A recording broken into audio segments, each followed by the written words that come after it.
Bismillahir Rahmanir Rahim. La ilaha illallah. La ilaha illa ant. Allahu Akbar. Alhamdulillah.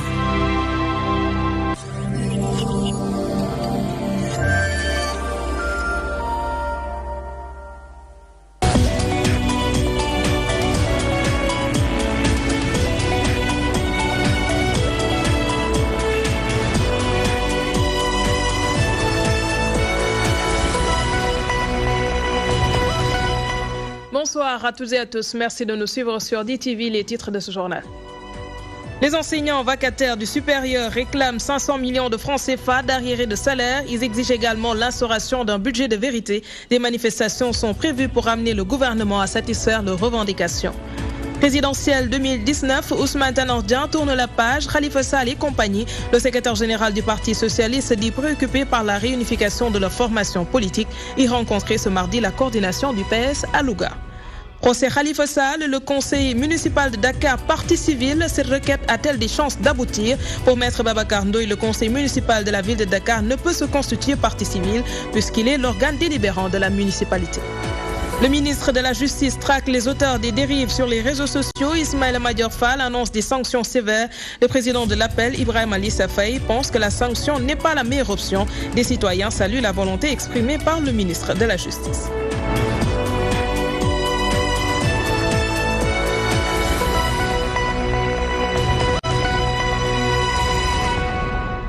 Et nous démarrons par cette information. Un étudiant en première année de tourisme à l'université Assane Seck de Ziguinchor est porté disparu depuis 3 jours. Sa famille, dans le désarroi, affirme l'avoir cherché partout, mais elle reste sans nouvelles. Bernardine Émilie Evra, la mère de Raymond Gabriel Diompi, a saisi la gendarmerie afin de retrouver son fils.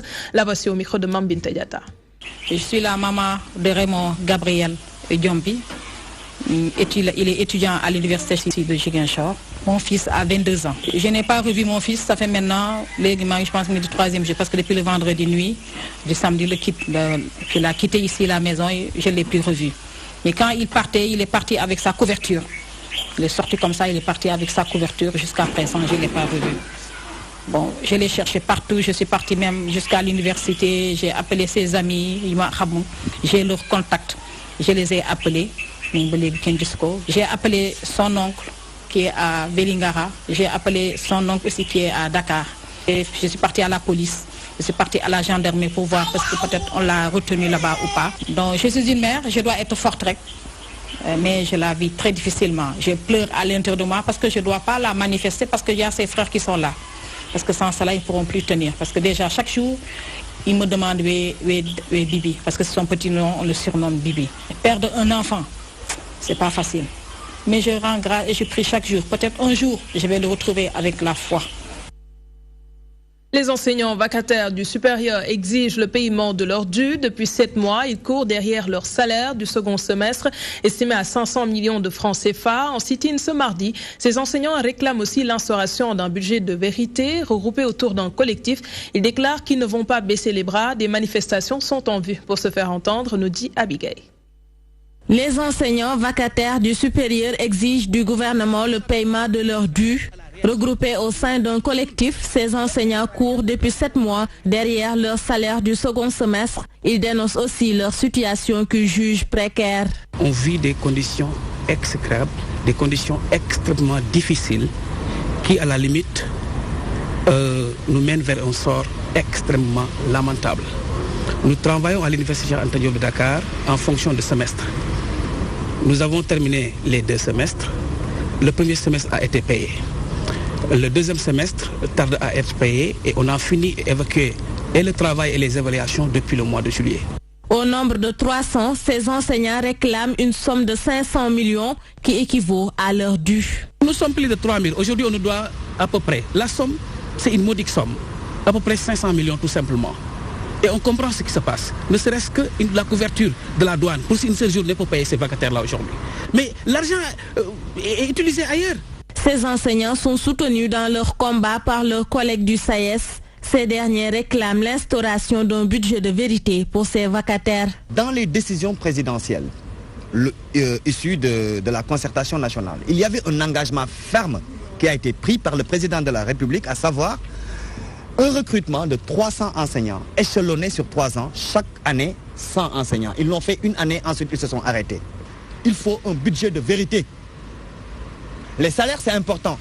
Il n'y a rien de plus important que de payer des sommes dues aux vacataires aux échéances prévues.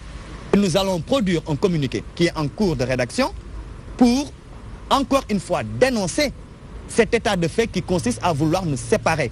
Après moult rencontres sans satisfaction avec le recteur de l'université Cheikh Anta Diop et l'agence comptable, le collectif des enseignants vacataires du supérieur ne compte pas baisser les bras. Il projette des marches dans les jours à venir pour se faire entendre.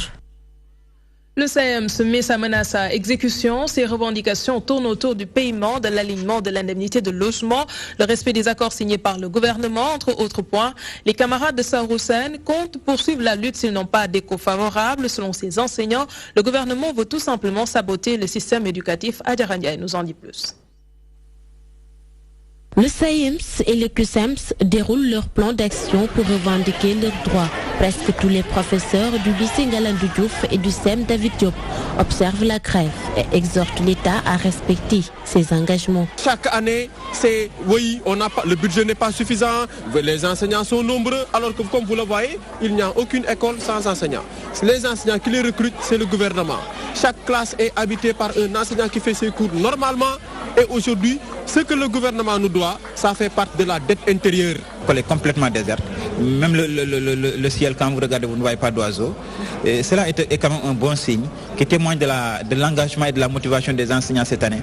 Les responsables de ces écoles estiment que les acteurs doivent penser aux élèves. Si le professeur sent la nécessité de rembourser l'heure, là c'est une bonne chose.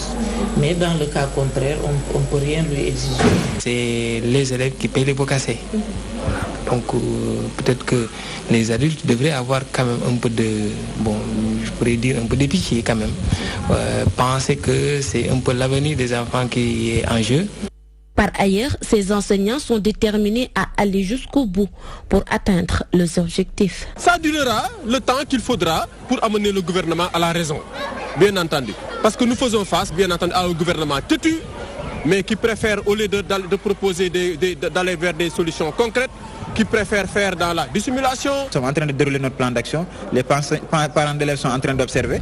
Eux aussi, ils n'ont qu'à prendre leurs responsabilités. Donc, nous, ce que nous pouvons faire, c'est de nous battre. Alignement de l'indemnité de logement, respect des accords, entre autres points que le SAEMS et le CUSEMS revendiquent du gouvernement du Sénégal. Ces syndicats d'enseignants comptent poursuivre la grève jusqu'à un nouvel ordre.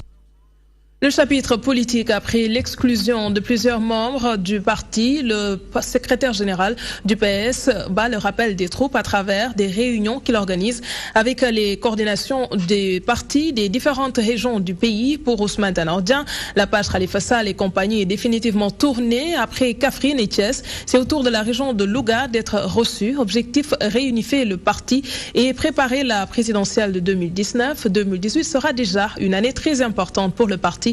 Les précisions de Ndeye Fatimlo.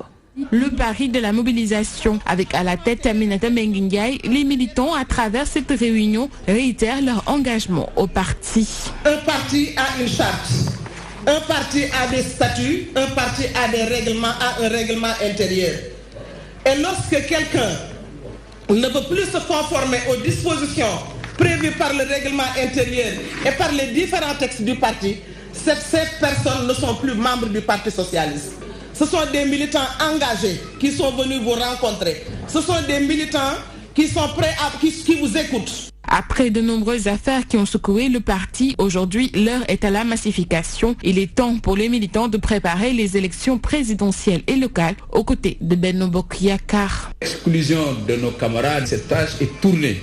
Maintenant, ce que nous sommes en train de faire, c'est d'animer, mobiliser, sensibiliser, massifier notre parti. Cette année, le parti fête ses 70 ans. 2018 compte être une année de renouveau. Le bureau politique et les cartes de membres seront renouvelées.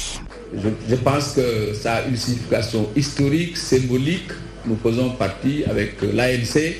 Nous sommes des partis les plus anciens. Cette équipe qui est en place l'a été depuis 2014.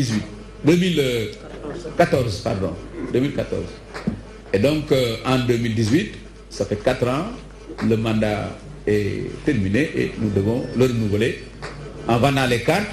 Cette rencontre ne sera pas la dernière du genre. Le secrétaire général du PS compte rencontrer toutes les coordinations des différentes régions du Sénégal. Objectif, solidifier et renforcer davantage le parti tout en préparant les élections locales et présidentielles et tourner la page des militants exclus. La crise au Parti socialiste affecte les coordinations de la formation politique au niveau des régions du Sénégal. 65 militants ont déjà été exclus et le nombre pourrait augmenter. Le bureau politique du parti est en train de rencontrer les différentes coordinations dans le pays pour échanger sur les nouvelles perspectives. Certains responsables croient figurer sur la liste des exclus et parlent de diversion. À l'image de Aïssatou Fall, selon elle, ces rencontres du bureau politique n'ont aucune base légale. Les détails avec Elhadj Moussabé. La crise que traverse le Parti socialiste n'épargne pas les coordinations au niveau des régions. Au-delà des 65 exclus officialisés, d'autres sont sur la ligne de mire, confirme l'Union régionale de Tambacounda. À l'image nationale, il y a aussi des hommes et des femmes, même s'ils ne sont pas nombreux, il faut l'avouer, qui sont donc avec ces gens-là. Et naturellement, dans un premier temps, nous, on les a remplacés.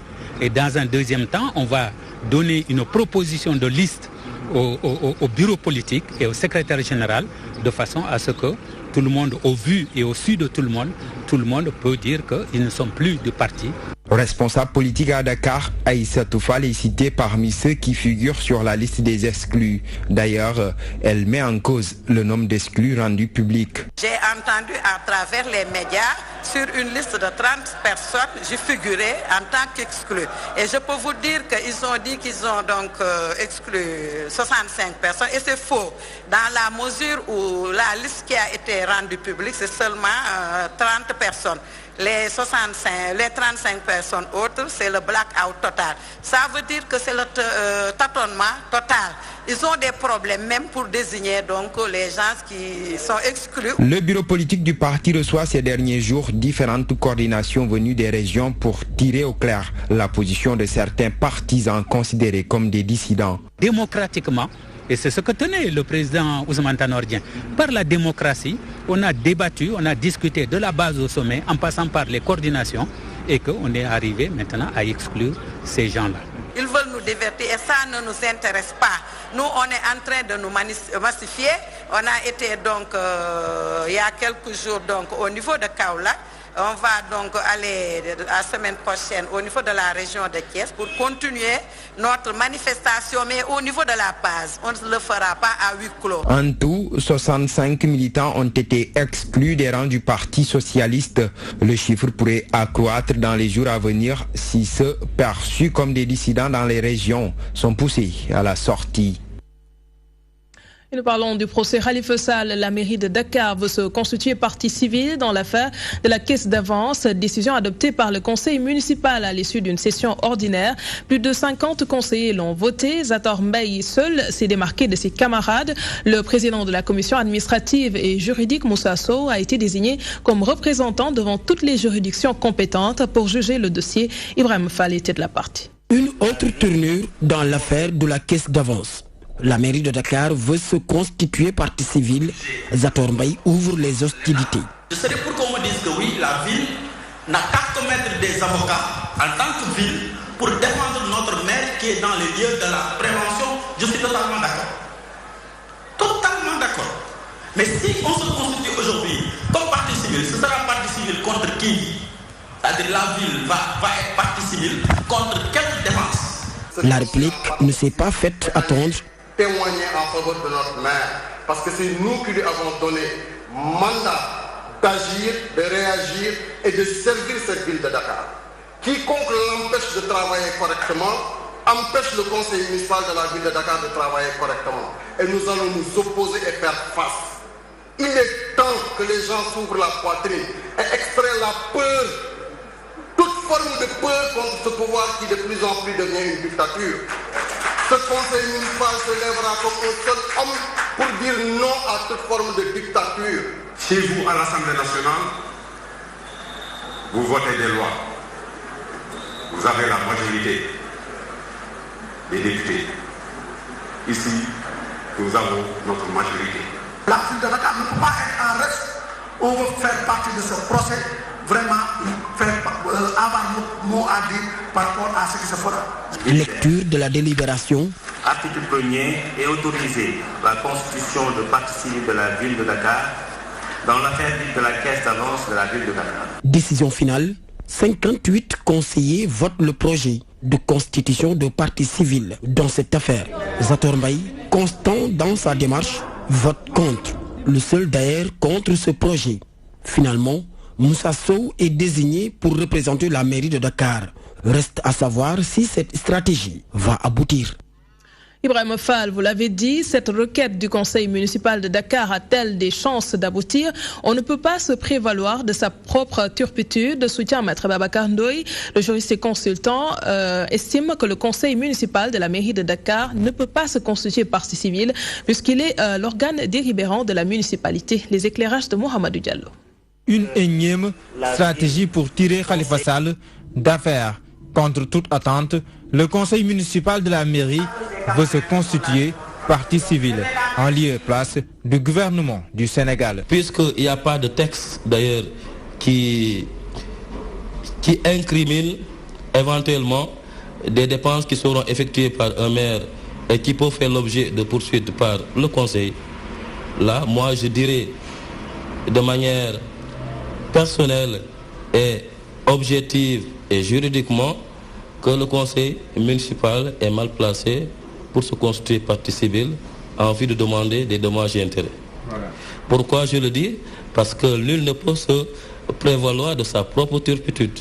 Tout est parti d'un rapport de l'IGE transmis au chef de l'État qui a saisi à son tour le procureur de la République. Dans ce cas de figure, l'État du Sénégal n'est-il pas de facto partie civile? D'ailleurs, il faut reconnaître que c'est l'État qui a intenté une action en justice, le maire de Dakar, pour détournement de deniers publics prévu par l'article 152 du Code pénal. Et là, l'État, si aujourd'hui le juge d'instruction arrive à trancher le litige et on accuse le maire de Dakar d'être responsable des faits qui lui sont reprochés, l'État, bien évidemment, peut bel et bien se constituer partie civile. Avoir plusieurs parties civiles dans un même procès, c'est bien possible en cas de plainte collective, selon ce juriste consultant. Tout le contraire, avec l'affaire Khalifa Sall, ses partisans sont en train de faire feu de tout bois pour faire libérer leur mentor. Présidentielle 2019, le chef de l'État va avoir 60% au premier tour. C'est faisable selon le député Abdoulaye Ndiaye. Pour lui, le président de la République a réalisé d'importants projets qui pourront lui permettre de gagner cette élection. Toutefois, il estime que la communication au sein de la paire fait défaut.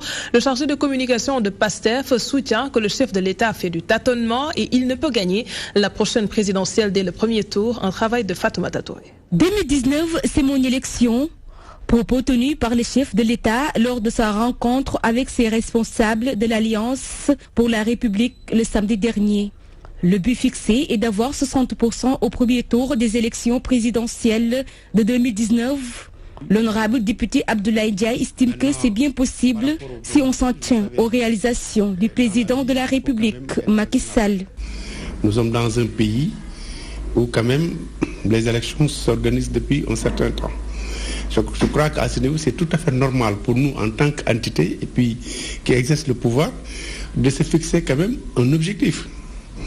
Et l'objectif des 60% me paraît quand même très raisonnable. Cependant, tout n'est pas rose. Le député affirme que la communication au sein de APR fait défaut. Nous avons un problème de communication.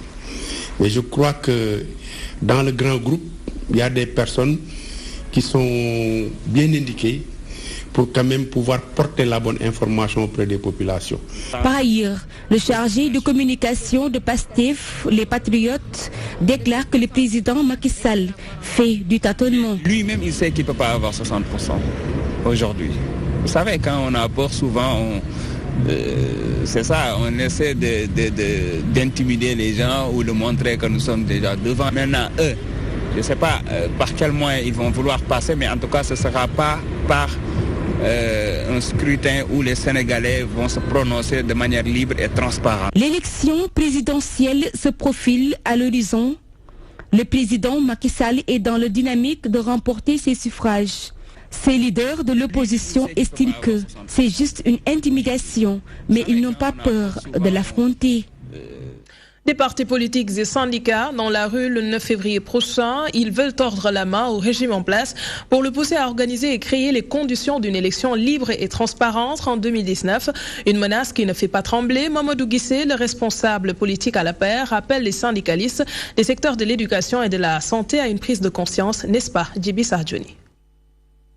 Le président de la République semble avoir du pain sur la planche. Des forces de l'opposition regroupées autour d'un front pour des élections libres et transparentes décident de battre le macadam. Une menace qui n'est pas sincère aux yeux de ce responsable politique. À la paire. Ceux qui gesticulent de coalition en coalition, on ne peut plus compter combien de coalitions et de rassemblements et de regroupements ils ont constitué dans les 18 mois passés. Donc on ne peut pas parler d'opposition à mon avis. Il n'y a pas que de la politique. Les secteurs de l'éducation et de la santé sont en ébullition. On appelle à plus de responsabilité et de prise de conscience est donc lancé. Le pays est sur de bonnes voies. Tous les problèmes ne sont pas réglés. Mais si nous mettons l'intérêt du pays en avant, on saura juguler tous les problèmes. La tête de file de l'Alliance pour la République veut une meilleure représentation de ces poulains à Dakar. Pour ce responsable politique à Hann Bel-Air, l'heure de se retrousser les manches a sonné. Il faut absolument fédérer les forces. Il faut absolument voir ce qui nous unit au-delà de ce qui nous divise. Il est temps qu'on mette en avant, qu'on réponde à l'appel du président de la République. A noter que la marche des 15 partis politiques et 5 syndicats est fixée le 9 février prochain. Leur seule exigence est tordre la main au régime en place pour une organisation et création des conditions des élections libres et transparentes en 2019. Nous refermons le chapitre politique. Je vous le disais en titre, les dérives notées sur les réseaux sociaux préoccupent le ministre de la Justice. Ismaël Madior Fall annonce des sanctions contre les auteurs de ces actes. Le président de l'appel, Ibrahim Ali Safaï, pense que la sanction n'est pas la meilleure option pour mettre fin à ces dérives. Il plaide pour une éducation des populations sur l'utilisation des réseaux sociaux. Des citoyens interpellés saluent la volonté du ministre de réprimer les auteurs de ces actes, un sujet de Code Ndiaye. Le ministre de la Justice annonce des mesures de sanctions contre les auteurs des dérives notées sur les réseaux sociaux. Pour le directeur de publication de Presse Afrique, cette option a montré ses limites au regard des cas qui ont été sanctionnés dans un passé récent. Il y a eu également aussi d'autres jeunes qui ont été emprisonnés parce qu'ils ont diffusé ou injurié sur WhatsApp ou bien sur les réseaux sociaux. Mais en fait, ils ont remarqué qu'en fait, c'est l'effet contraire qu'ils étaient en train de créer. Parce que vous enfermez quelqu'un, parce qu'il y a des injures, ou bien il y a, disons, des caricatures, ou bien des images sur les réseaux sociaux, vous poussez implicitement ou explicitement d'autres à faire de la sorte pour en tout cas se faire de la publicité, se faire connaître, se faire découvrir. Le président de l'appel déclare qu'une meilleure éducation des usagers de l'Internet pourrait contribuer à mettre fin à ce phénomène, mais aussi une bonne formation des journalistes qui s'activent dans ce domaine. Il faut initier un plan national pour inculquer, éduquer les populations sur la culture de l'Internet, que les gens sachent ce qu'il y a à publier, ce qu'il n'est pas à publier, quelle tenue il faut avoir sur Internet. Et le rôle des responsables des sites, c'est plutôt d'avoir un filtre, parce que l'information répond à des critères. On ne peut pas tout publier. Donc si vous voyez quelque chose sur les réseaux sociaux qui vous semble de l'information, il faut faire le travail de base, c'est-à-dire le recoupement de vérification. Du côté des populations, la mesure du ministre est salutaire, même si elle intervient tardivement. Pour moi, ces dérives, automatiquement, nous devons prendre des sanctions, parce que les réseaux sociaux, si une personne se permet de dire ce qu'elle veut, par rapport à une personne ou bien par rapport à en fait une idée bien définie ou bien insulter une autorité. Donc je me dis que ça, c'est des sanctions qu'on doit prendre. On est dans un pays là où on attend au dernier moment pour agir. Peut-être, c'est mon constat, c'est mon constat. Mais il n'y a pas de suivi, il n'y a pas de continuité. Les dérives sur les réseaux sociaux sont devenues monnaie courante au Sénégal, situation qui pousse la chancellerie à monter au créneau pour mettre fin à ce phénomène. Direction Kaolack, la chenille légionnaire d'automne menace l'agriculture africaine et mondiale. Elle est détectée au Sénégal. Il s'agit de l'un des insectes les plus ravageurs et qui cause des dégâts sur des céréales cultivées comme le riz, le sorgho ou le maïs, entre autres. Découvert lors de la saison pluviale, ce ver peut détruire 80% d'une production. Convaincu du danger de cette chenille d'automne dans l'environnement, le projet Natal Mbaye a initié une rencontre avec les acteurs pour les sensibiliser. Nous retrouvons Pape Malik Fall. Les agriculteurs sont avertis. La chenille légionnaire d'automne, l'un des insectes les plus ravageurs au monde, vient de faire son apparition au Sénégal. Détecté lors de la dernière saison pluviale, ce ver dispose d'une rapide capacité de destruction. Soucieux de son existence, le projet Natal Mbaye, en partenariat avec la direction de protection des végétaux, a initié une rencontre avec les différents acteurs du secteur. Objectif, sensibiliser ces derniers sur les dangers de cette chenille. La chenille a la capacité de s'attaquer à plus de 80 espèces végétales. L'espèce cultivée la plus attaquée, c'est le maïs. On touche du bois, il n'y a pas encore une ampleur au niveau de ces dégâts-là sur cette chenille. Certes, pour le moment, aucun dégât n'est noté. Mais signalons que la chenille existe dans plusieurs zones, telles que Kaolack, Kaffrine, Fatick, entre autres localités, suffisantes pour que ces techniciens tirent la sonnette d'alarme. Il y a eu avant des signalisations, mais la manière quand on a essayé de faire des prospections et des vérifications, on s'est rendu compte que la chenille est arrivée au Sénégal vers le mois de août-septembre, qui a coïncidé certainement avec l'hivernage, le plein hivernage au Sénégal. Ce que nous avons comme résultat, que les gens puissent reconnaître directement la chenille. Cette rencontre revêt d'une importance capitale, puisqu'au-delà de sensibiliser les acteurs de la lutte phytosanitaire, elle permet à ces derniers d'être au même niveau d'information sur cette chenille qui peut s'adapter à plusieurs conditions. Le Sénégal se souvient ce 16 janvier du 13e anniversaire du rappel à Dieu de Ndongo Lo.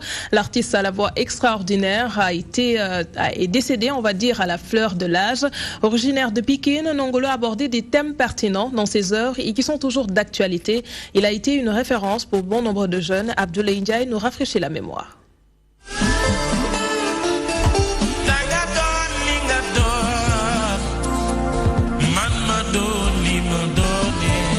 Ndanan su deewee jëf jërunil ndax nettali ga, disait-il dans un de ses types intitulés Galas.